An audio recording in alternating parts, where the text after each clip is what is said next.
विद्यालय स्तरीय पीएम श्री उत्सव 2025 और 26 अनुष्ठित। ढेंकानाल जिला हिंदोल उपखंड विज्ञापित अंचल परिषद रे थिबा हिंदोल सरकारी उच्च विद्यालय परिसर रे 7/1/2026 तारीख दिन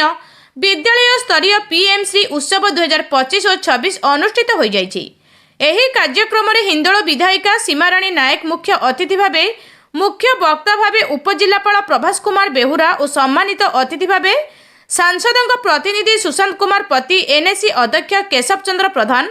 पूर्वतन छात्र कविराज बेहेरा, विद्यालय परिचालना कमिटी सभापति शेषदेव साहू और सभापति भावे गोष्ठी शिक्षा अधिकारी हरिहर देहुरी और भारप्राप्त प्रधान शिक्षक मंचासीन थिले और समस्त अतिथि मानक पुष्पगुच्छ और उत्तरीय दे संबर्धित करा जायथिला एवं विधायिका और उपजिलापाल द्वारा प्रदीप प्रज्वलन करा जाई कार्य आरंभ होइथिला। एही कार्यक्रमर प्रारंभर गोष्ठी शिक्षा अधिकारी एही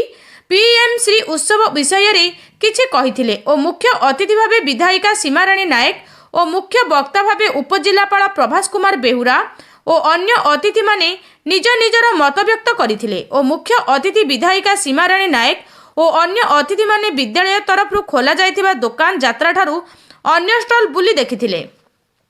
और छोट छोट छात्री द्वारा बाल्य विवाह नाटक और सांस्कृतिक कार्यक्रम अनुष्ठित होइथिला। एही कार्यक्रम रे विद्यालयर छात्र छात्री और अभिभावक माने उपस्थित थिले और विद्यालयर समस्त शिक्षक शिक्षयित्री उपस्थित रही सहयोग करथिले। आपण जो हिंदोल गोष्ठी आछन प्रोग्राम रे ता पीएम स्कूल ऊपर कोन मतामत दिए? वास्तविक आज ये जो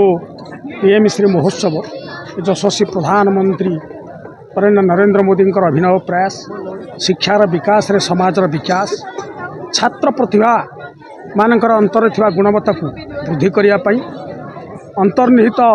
शक्ति को बाहर को आनिया पई लोकायत प्रतिभा को बाहर को आनिया पई जो प्रयास चली छात्र छात्री एवं आमर केंद्र शिक्षा मंत्री धर्मेंद्र प्रधान जो योजना शिक्षा नीति आगामी दिन में समाज को केमती आकु नब ये हूँ तार मूल लक्ष्य। शिक्षा व्यवस्था सुदृढ़ पाले समाज सुदृढ़, ये हूँ वार्ता।